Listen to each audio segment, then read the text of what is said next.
Fala pessoal, tudo bem com vocês? Aqui é o Jonathan falando. Estou gravando esse vídeo aqui no domingão à tarde para começar a falar sobre a Copa Libertadores, que vai ter seus jogos de volta nas oitavas acontecendo nesta semana, na terça, quarta e quinta. Vamos conhecer as 8 equipes que vão avançar para as quartas de finais e que vão continuar vivas no sonho de serem a grande campeã da edição deste ano da Libertadores. Então, bora dar uma passada sobre cada um dos jogos de volta, fazer aquela prévia marota. Então eu já peço você deixar o seu like aqui, se inscrever no canal se ele não é inscrito e também dar aquela força divulgando esse vídeo, né, para ajudar quem está começando. É sempre importante. Bora iniciar com o duelo.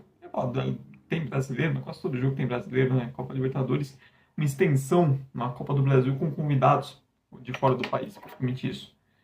Hora de falar de. Nossa, desligando a TV aqui, tá fazendo a luz danada. Hora de falar de São Lourenço e Atlético Mineiro. Jogo de ida na Argentina 1-1, um joguinho bem decepcionante. O Atlético Mineiro teve bastante a bola, mas não soube muito bem o que fazer com ela, muita dificuldade de furar a retranca do São Lourenço, e que deve ser a tônica desse jogo de volta na MRV. Um Atlético com bola, um São Lourenço bem postado na defesa, explorando os contra-ataques. O gol do Paulinho muito importante para deixar pelo menos o estado igual, já que não foi uma boa atuação do Atlético Mineiro. Individualmente falando, o time do Galo é bem melhor.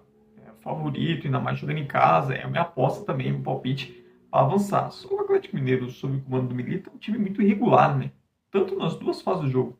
Defensivamente, é um time muitas vezes que cede demais, especialmente jogando contra adversários que exploram o contra-ataque. Ao mesmo tempo, o ataque tem seus momentos. Tem jogos que funcionam muito bem, consegue ter um grande volume e usa a qualidade individual que é meio para frente, por Bernard, Paulinho, Hulk, Scarpa, entre outros. Mas tem jogos também que mostram muita dificuldade. O jogo de ida foi um exemplo disso. Então, é uma partida dura, onde o Galo é o favorito, mas vai depender disso, né? Uma atuação um pouco mais regular, no bom sentido, para não sofrer. Já o jogo de outro jogo, esse, um confronto realmente entre brasileiros, entre Grêmio e Fluminense, estou aqui com a camisa do Flu. O jogo de ida no Couto Pereira, 2-1 para o Grêmio. No jogo, no primeiro tempo, eu achei o Fluminense um pouco melhor. No segundo tempo, foi o Grêmio um pouco melhor. Conseguiu uma virada passa de 3, 4 minutos com 2 gols do Reinaldo. Uma vantagem importante. Tem duas equipes que hoje estão no foco maior até no brasileiro, que briga contra o rebaixamento, mas que tem na Libertadores uma oportunidade de ir avançando e quem sabe, se conforme fosse se recuperando no brasileiro, conseguir focar e sonhar em chegar mais longe. Nesse caso aqui, um confronto seria um gol de diferença muito importante para o Grêmio. O Fluminense espera uma outra atitude, está jogando em casa, no Maracanã, provavelmente um público cheio, um time que vá vir mais para cima. Mas é isso, um Grêmio mais fechado, mais contraído, mais retraído, isso pode ser bom para o Grêmio, explorar o contra-ataque. O Grêmio que tem dificuldades quando pega um adversário que faça o Grêmio propor o jogo. Um time que sofre muito com isso, mas agora quando tem a oportunidade de atacar em velocidade, é um time que tende a crescer. Até você tem o Soteldo, você tem mais peças de velocidade para explorar isso. Contra o Fluminense que vem crescendo sob o comando do Mano Menezes, vai ter um grande teste, lidando com problemas de lesões, etc. Prevendo um jogo de bastante equilíbrio nesse sentido, mas essa vantagem do Grêmio pode ser fundamental, jogando pelo empate, etc. O Fluminense contra o Corinthians também mostrou dificuldade um pouco de criar em alguns momentos e também de finalizar jogadas, de falta de um Cano em melhor fase, de outros atacantes também aparecendo bem. Outro duelo entre dois times do mesmo país, vai dessa vez entre dois argentinos, Talleres e River Plate, jogo de ida 1-0 para o River Plate em Córdoba, e agora o jogo de volta no Monumental, em Buenos Aires. O River Plate tem vantagem de empate para se classificar, é o grande favorito aqui. Né? O jogo de ida não foi aquele da partida de encher os olhos, no Talleres, que é um time que já tinha mostrado isso contra o São Paulo, que explora bastante o contra-ataque, não tem vergonha nenhuma em jogar mais fechadinho, mesmo dentro de casa. É um time que explora muito isso para tentar atacar o adversário, contra o River Plate que ainda está tentando se acertar sobre o comando nessa volta do Gadiardo. Ainda não é aquele River goleado, ofensivamente envolvente de outras épocas, é um time que ainda tenta se acertar, ainda está no início de trabalho, mas conquistou um resultado muito importante, né? Vencer lá com o gol na reta final, dá uma tranquilidade a mais, né? Afasta um pouco daquela pressão o jogo de volta em condições de igualdade. O River é o grande favorito aqui, o Talleres mostrou ser um time competitivo, tanto na fase de grupos quanto nesse primeiro jogo, mas assim, imaginar eliminar o River no Monumental seria uma zebra daquelas. Hora de falar também do confronto entre Colo-Colo e Cunha de Barranquilha, o único duelo aí sem brasileiros, sem argentinos envolvidos, junto com o Penal Strongest também. São esses dois jogos que não tem brasileiros nem argentino. Jogo de ida no Chile, vitória do Colo-Colo por 1-0, jogo de volta agora na Colômbia. O Colo-Colo tem que lamentar porque putz, dominou um pouco mais o jogo, foi melhor, mas só uma vantagem de um gol de diferença, um gol que vem numa atrapalhada a defesa colombiana, pode ser pouco. O Júnior geralmente em casa é mais forte. A primeira derrota do Júnior, né, na fase de grupos passou invicto, batendo bastante. E agora perdeu esse jogo. E é um jogo confronto bastante aberto, né? Um pouco mais nivelado por baixo, mas o Júnior ele tem alguns jogadores que podem fazer diferença. Um Paca finalizando, um enamorado nos pontos, o Thiara, o Cantilho com passe. Eu acho que um jogo, um confronto que nem está em aberto, mas o Júnior vai ter que precisar sair mais, vai ter que precisar ir mais para cima, porque se repetir a atuação que teve no Chile é sem chance. Aí o Colo-Colo, que tem jogadores experientes, né, como Arthur Vidal, vai apostar nisso também para tentar defender essa vantagem na Colômbia. Indo para outro confronto brasileiro, estou falando do Nacional e São Paulo, jogo de ida em Montevideo no Gran Parque Central, 0-0, onde no jogo de São Paulo saiu levantando as mãos, agradecendo aos céus, né, por esse empate 0-0, que é uma atuação muito ruim do tricolor, decepcionante. A diferença de investimento, de momento que o São Paulo vem tendo sobre o trabalho do Beldia no brasileiro, uma atuação bastante decepcionante, saiu no lucro de não ter perdido, o Nacional foi melhor, explorando muito de um jogo mais direto, explorando muitos contra-ataques. O São Paulo teve bastante posse de bola, mas não soube o que fazer com ela. Mas os males menor, né? Um novo empate leva o jogo para os pênaltis.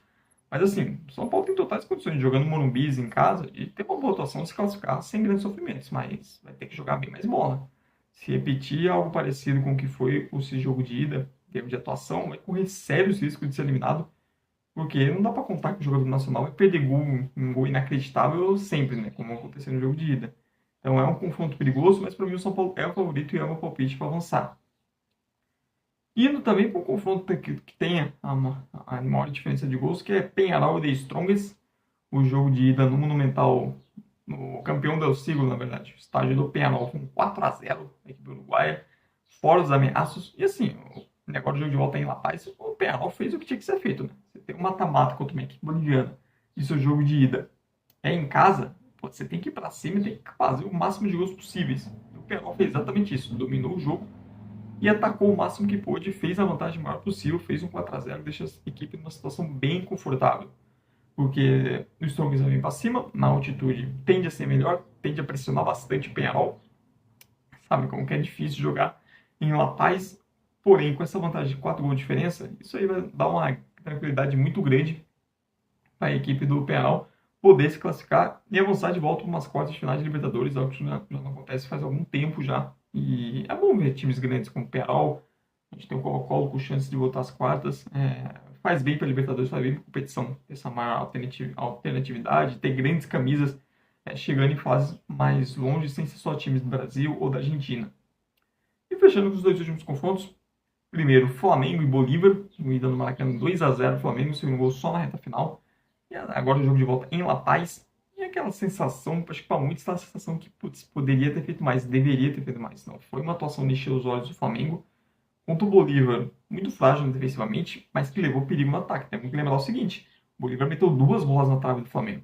Esse 2-0, que para alguns não foi, poderia ter sido maior, poderia ter ficado um resultado ainda pior, pois uns centímetros a menos ali, a gente estaria falando talvez de um 2-1 ou de um 2-2.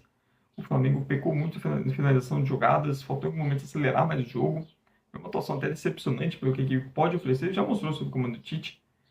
Ainda assim, é uma vantagem importante. O Flamengo tem ótimos talentos individualmente, não tem que falar. O time do Flamengo tem grandes desfalques, que é Pedro e Gabigol fora. Isso pode fazer a diferença do lado negativo. Mas assim, o Bolívar, em todos os jogos que fez na altitude de La Paz, tomou gol. E é uma equipe que defensivamente não passa segurança nenhuma. O Lampe, o goleiro, fez um grande jogo no Maracanã. Se não fosse por ele, o Flamengo teria vencido por mais. Vai ser um jogo bem difícil, porque o Bolívar para mim, é um time melhor, bem mais treinado que o The Strongest. Em alguns momentos você vê que é um time que sabe mais o que fazer com a bola, etc., mas falta mais qualidade.